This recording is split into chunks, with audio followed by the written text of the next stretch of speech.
चलिए प्यारे बच्चों, स्वागत है आप लोग के क्लास में। तो क्लास 10th का हम लोग हिंदी देख रहे थे और आज हम लोग देखेंगे चैप्टर 3 भारत से हम क्या सीखे, जो कि क्या भैया एक भाषण है। बात करें इसके लेखक की तो लेखक कौन है? मैक्स मुलर जी हैं।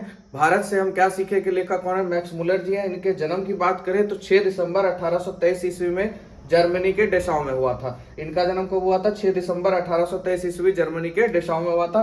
बात करें पिता की तो पिता कौन है? Wilhelm Müller. पिता कौन है? Wilhelm Müller. अब आगे इनकी कुछ छोटी सी बात कर लेते हैं। इन्होंने हितोपदेश, याद रखिएगा, हितोपदेश किसके द्वारा प्रकाशित कराया गया था? मैक्स मुलर जी के द्वारा। कौन सी भाषा में? जर्मन भाषा में। और साथ ही साथ कठ और केल, ये भी उपनिषद था, जो कि किनके द्वारा कराया गया था? मैक्स मुलर के द्वारा। और ये भी किस भाषा में अनुवाद किया गया था?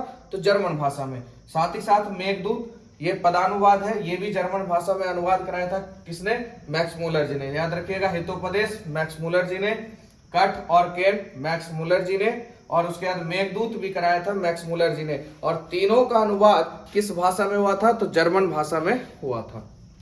आगे बात करते हैं, सबसे इंपॉर्टेंट, बहुत बार एग्जाम में पूछा गया क्वेश्चन है, वेदांतियों का वेदांती किसने कहा था? किसको? मैक्स मुलर को वेदांतियों का वेदांती किसने कहा था? तो याद रखिएगा, स्वामी विवेकानंद जी ने कहा था। किसने कहा था? स्वामी विवेकानंद जी ने कहा था कि भैया मैक्स मुलर जी, आप वेदांतियों के भी वेदांती हैं।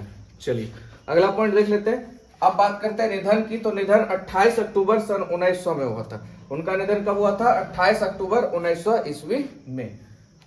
अब देखिए, लेखक ने सर्वविध संपदा और प्राकृतिक सौंदर्य से परिपूर्ण किस देश को कहा है? भारत देश को कहा है। याद रखिएगा, लेखक ने सर्वविध संपदा और प्राकृतिक सौंदर्य से परिपूर्ण कौन सा देश है? तो हमारा भारत देश है। तो ये कुछ मुख्य बातें थी जो आपके एग्जाम से रिलेटेड थी। अब हम लोग साथ ही साथ इसका बोध और अभ्यास प्रश्नों को देख लेते हैं नेक्स्ट पेज पर। आगे बोध और अभ्यास के प्रश्नों को देखते हैं। तो कहता है पहला प्रश्न, समस्त भूमंडल में सर्वविध संपदा और प्राकृतिक सौंदर्य से परिपूर्ण देश भारत है, लेखक ने ऐसा क्यों कहा? तो देखिए, इसलिए कहा क्योंकि यहाँ हिमालय जैसे विशाल पर्वत हो गए, गंगा यमुना जैसी पवित्र नदियां, उपजाऊ मैदान, खनिज संपदा और अद्वितीय प्राकृतिक है, ठीक है, जो कि हमारे भारत में पाए जाते हैं। यहाँ मतलब प्राकृतिक इतना है कि जिसका कोई वर्णन नहीं है। इसी वजह से लेखक ने कहा समस्त भूमंडल में सर्वविध संपदा और प्राकृतिक सौंदर्य से परिपूर्ण एक ही देश है, जो कि कौन है? भारत है हमारा, ठीक है। अगले प्रश्न की बात करते हैं। लेखक की दृष्टि में सच्चे भारत के दर्शन कहाँ हो सकते हैं और क्यों हो सकते हैं? तो लेखक की दृष्टि में सच्चे भारत के दर्शन मुख्य रूप से आपको गाँवों में देखने के लिए मिलेंगे।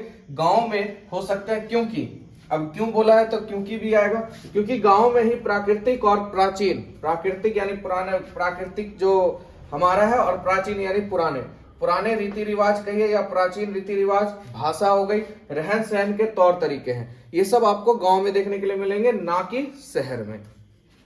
आगे है 5 नंबर क्वेश्चन, लेखक ने वॉरेन हेस्टिंग्स से संबंधित किस दुर्भाग्यपूर्ण घटना का हवाला दिया और क्यों दिया? तो चलिए, लेखक ने वॉरेन हेस्टिंग्स से संबंधित वाराणसी के पास सोने के सिक्के से भरा घड़ा मिला, ठीक है, उसी घटना का हवाला दिया। किसने? मैक्स मुलर जी ने, लेखक ने। तो फिर से एक बार देख लेते हैं। लेखक ने वॉरेन हेस्टिंग्स से संबंधित वाराणसी के पास सोने के सिक्के से भरा एक घड़ा मिलने की घटना का हवाला दिया। हेस्टिंग ने क्या किया? हेस्टिंग ने यह ऐतिहासिक धरोहर कंपनी को भेजने के बजाय अपनी पद व प्रतिष्ठा बचाने के लिए इंग्लैंड भेज दी थी, जो भारतीय सांस्कृतिक और इतिहास के प्रति अंग्रेजों की संकीर्ण और स्वार्थी मानसिकता को दर्शाता है। इसी चीज का हवाला लेखक ने दिया था। तो चलिए अगले प्रश्न की तरफ चलते हैं। अगले प्रश्न को देखते हैं, भारत किस तरह अतीत और सुदूर भविष्य को जोड़ता है, स्पष्ट करें। तो देखिए, भारत अपनी प्राचीन संस्कृति, भाषा जो संस्कृत है, ज्ञान विज्ञान और परंपराओं को आधुनिक तकनीक व विकास के साथ मिलाकर अतीत और सुदूर भविष्य को क्या करता है? जोड़ता है। अगला प्रश्न है, मैक्स मुलर ने संस्कृत की कौन सी विशेषताएं और महत्व बतलाए हैं? तो देखिए, आज के संस्कृत में भी प्राचीनता का तत्व भली भांति सुरक्षित है। आज के संस्कृत में भी प्राचीनता का तत्व भली भांति सुरक्षित है। यह भाषा अन्य भाषाओं के बारे में जानने का मजबूत आधार है। यानी अगर देखा जाए तो सबसे प्राचीन भाषा और सबसे शुद्ध भाषा हमारी कौन सी? संस्कृत है। और इसी के कारण लोग आगे की भाषा तैयार कर रहे हैं।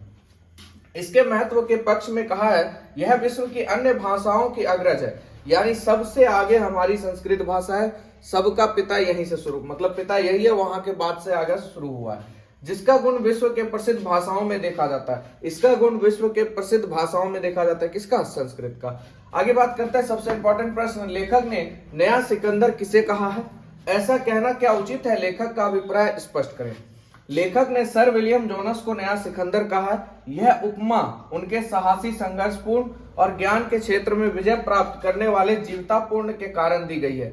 ये जो सिकंदर की उपाधि दी गई है सर विलियम जोनस को, वो किस कारण दी गई है? उनकी साहसी, संघर्षपूर्ण और ज्ञान के क्षेत्र में विजय प्राप्त करने वाले जीवतापूर्ण के कारण दी गई है। उन्हें प्राच्य साहित्य यानी प्राचीन साहित्य और ज्ञान की दुनिया तक पहुंचने का दृढ़ संकल्प लिया।